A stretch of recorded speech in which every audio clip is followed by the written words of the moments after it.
Hello friends, welcome to the बिंदास channel of this बंदा बिंदास, जहाँ पे ये बंदा बिंदास आपसे करेगा कुछ बिंदास बातें। आई होप आप सब लोग स्वस्थ होंगे और मस्त होंगे और अपने फ्रेंड्स एंड फैमिली के साथ हॉलीडे का ये सीज़न एंजॉय कर रहे होंगे। आज मैं आपके लिए लाया हूँ लेटेस्ट मूवी का रिव्यू। इस मूवी का नाम है मुफासा द लॉयन किंग। तो चलिए शुरू करते हैं आज का वीडियो।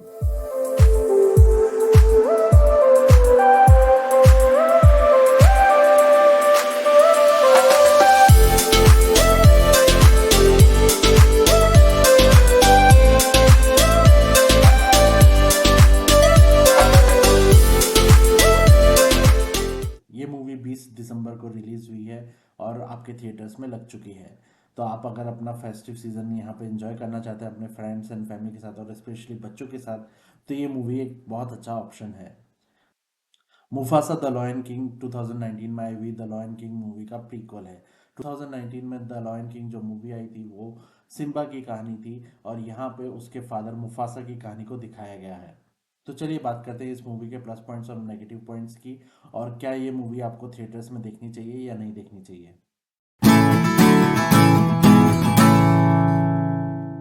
प्लस पॉइंट्स की बात करें तो मूवी का स्क्रीन प्ले यहाँ पे जो है बहुत इफेक्टिव है।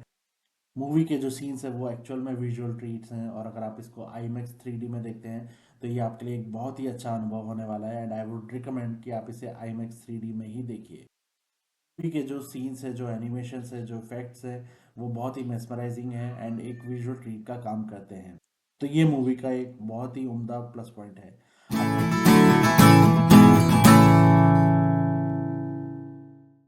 स्टोरी में कुछ ऐसा नया नहीं है, प्रेडिक्टेबल स्टोरी है, और यहाँ तक कि अगर आपने ट्रेलर देखा होगा या आपने इस मूवी के बारे में सुना भी होगा तो आप इसकी स्टोरी प्रेडिक्ट कर सकते हैं। तो यहाँ पे स्टोरी जो है वो इतनी कुछ इफेक्टिव नहीं है, प्रेडिक्टेबल है, लेकिन हाँ विजुअल ट्रीट है, देखने में मज़ा आता है।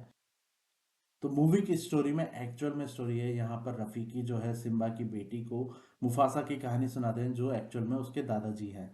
तो यहाँ पर जो है वो कहानी ही मुफासा की जो है वो स्टोरी की कहानी है, और कहानी में कैसे मुफासा अपने पेरेंट्स से बिछड़ जाता है और फिर उसे टाका मिलता है। टाका उसको अपने नए ग्रुप में ले जाता है जहाँ पे उसको एक्सेप्ट नहीं किया जाता और उसको एक घुसपैठिए की तरह ट्रीट किया जाता है।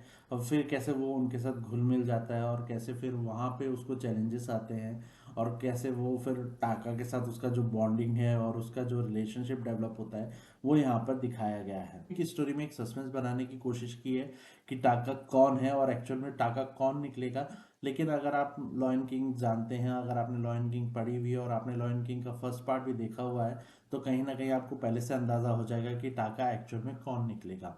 टाका की एक्चुअल आइडेंटिटी जो है मूवी के एंड में रिवील होती है, लेकिन आपको कहीं ना कहीं पहले से आइडिया लग जाएगा कि टाका एक्चुअल में कौन है। अगर आप लॉयन किंग के फैन हैं तो आपको ये मूवी अच्छी लगेगी। प्लस जैसा कि मैंने कहा कि ये मूवी विजुअल ट्रीट्स है, तो बच्चों को खासकर मज़ा आएगा, इवन आपको भी मज़ा आएगा। विजुअल ट्रीट्स है, और अगर आप आईमैक्स में देखेंगे तो वो एक अलग ही अनुभव होगा। तो स्टोरी आगे बढ़ती है, मुफासा अपने पेरेंट्स से पिछड़ जाता है, फिर उसको टाका मिलता है जो दूसरे ग्रुप का एक कब है, और वहाँ पे फिर वो उसकी फैमिली के साथ रहने लग जाता है, जहाँ पे उसकी फैमिली के जो मेल हैं वो उसको एक्सेप्ट नहीं करते हैं, लेकिन उनकी जो मदर है वो उसको एक्सेप्ट करती है और वो उसको बहुत इंकरेज करती है। मुफासा अपनी नई मदर के साथ एक बार शिकार पे जा रहा होता है, जहाँ पे उन पे वाइट लॉयंस जो है, जो एक अलग ग्रुप है लॉयंस का, वो उन पे अटैक करते हैं और फिर वो उनके पूरे परिवार के पीछे पड़ जाते हैं, और टाका और मुफासा जो है वो वाइट लॉयन से बचने के लिए अपने ग्रुप से बिछड़कर भाग जाते हैं। वहाँ पर आगे चलकर उनकी मुलाकात जो है वो रफ़ीकी से होती है।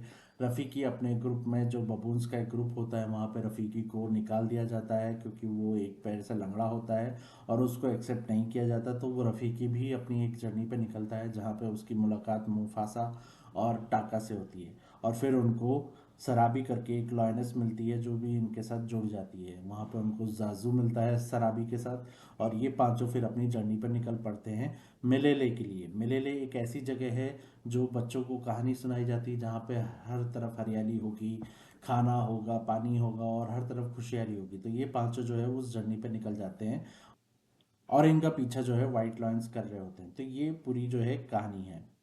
अब बात आती है कि स्टोरी आगे कैसे बढ़ती है। तो टाका और जो मुफासा है, जो ब्रदर्स हैं एक तरह से और बहुत अच्छे दोस्त हैं, उनके बीच में राइवलरी कैसे आती है।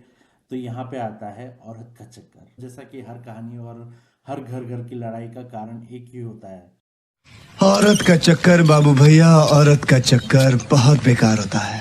तो वैसा यहाँ पर एक मिसअंडरस्टैंडिंग हो जाती है। टाका जो है वो सराबी को लाइक करता है, लेकिन सराबी जो है वो मुफासा को लाइक करने लग जाती है। और अगर आप ये मूवी हिंदी में देख रहे हैं तो मुफासा कोई और नहीं, हमारे शाहरुख खान है। और शाहरुख खान को तो आप जानते हैं, वो चाहे ना भी इम्प्रेस करे तो भी लड़कियां उनसे इम्प्रेस हो जाती हैं। और फिर वो कहते हैं मैं हूं ना। तो ये मैं हूं ना से वो जो है शराबी उनकी तरफ इम्प्रेस हो जाती है। और टाका का जो है वो पत्ता कट जाता है। इस वजह से टाका जो है वो आग बबूला हो जाता है और वाइट लॉयंस के साथ मिल जाता है और फिर इनके खिलाफ वो षड्यंत्र करता है। तो ये कहानी है और ये आगे बढ़ती है। और एंड में जो है टाका का जो है रियल नाम जो है वो आपको मूवी में देखने को मिलेगा। I want spoil it for you, आप देखेंगे लेकिन आप प्रेडिक्ट कर सकते हैं। अगर आपने ये प्रेडिक्ट कर लिया है तो मुझे कमेंट में बताइए कि आपको क्या लगता है कि टाका कौन निकलेगा। या अगर आपने ये मूवी देख ली है तो आपको ये सस्पेंस कैसा लगा, क्या ये सस्पेंस वर्थ वाइल था या फिर आपको लगता है कि ये सस्पेंस ऑलरेडी प्रेडिक्टेबल था। टिमोन और पुम्बा का जो कैरेक्टर्स है जो लॉयन किंग में कॉमिक रिलीफ का काम करते हैं, उनका यहाँ पे कैरेक्टर बहुत छोटा है। और एक्चुअल में जो श्रेयस तलपड़े और संजय मिश्रा ने उनकी वॉइस ओवर किया है तो यहाँ पर उनको ज़्यादा कुछ करने को मिला नहीं है, क्योंकि वो एक तरह से कहानी का पार्ट ना होते हुए भी सिर्फ कहानी सुनने का काम करते हैं। तो बीच बीच में जहाँ पे उनके सीन्स आते हैं वहाँ पे वो कॉमिक रिलीफ करते हैं, लेकिन उतना इफेक्टिव नहीं है जितना लॉयन किंग जो 2019 में आई थी जहाँ पे उनका मेजर रोल था। यहाँ पे उनका मेजर रोल नहीं है। तो ये एक जो है वो नेगेटिव पॉइंट मुझे लगा कि टिमोन और पुम्बा का यहाँ पर मेजर रोल होता तो शायद कहानी और मज़ेदार हो सकती थी। टाका का जो ट्रांसफॉर्मेशन है वो इतना क्लियर और इतना डिटेल में नहीं दिखाया गया है। एक इंसिडेंट यहाँ पे दिखाया गया है, लेकिन वो जो है वो ट्रांसफॉर्मेशन जो है वो और डिटेल में दिखाना चाहिए था, जिससे मूवी का जो बेस वो बहुत अच्छा बन सकता था। लेकिन उसको उतना यहाँ पर डेवलप नहीं किया गया है। तो ये कुछ नेगेटिव पॉइंट्स थे, लेकिन हाँ जैसा कि मैंने कहा कि मूवी जो है एक विजुअल ट्रीट है, क्रिसमस का टाइम है तो ये मूवी आप अपने बच्चों के साथ, फ्रेंड्स एंड फैमिली के साथ ज़रूर इंजॉय कर सकते हैं। एंड आई वुड रिकमेंड कि इसे आप IMAX 3D में देखिए, क्योंकि इसका एक्सपीरियंस बहुत ही मैस्मराइजिंग होने वाला है। तो ये मूवी को मैं देता हूँ 3 आउट ऑफ 5 स्टार्स। क्रिसमस का टाइम है, हॉलीडे है, तो आप ये मूवी ज़रूर एंजॉय कर सकते हैं। एंड आई वुड रिकमेंड कि अगर आप इस मूवी को देखना चाहते हैं इसको बिग स्क्रीन पे ही देखिए। छोटी स्क्रीन का अगर आप वेट कर रहे हैं कि ये OTT पे आएगी तब देखेंगे तो उतना मज़ा आएगा नहीं, क्योंकि ये सिर्फ एक विजुअल ट्रीट है और विजुअल ट्रीट के लिए आपको इसे बिग स्क्रीन पे देखना ही ज़्यादा अच्छा लगेगा।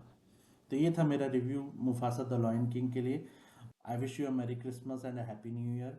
आप सब लोग स्वस्थ रहिए और मस्त रहिए और अपनी फैमिली और फ्रेंड्स के साथ एंजॉय करते रहिए। मिलते हैं अगले वीडियो में, तब तक के लिए टेक केयर।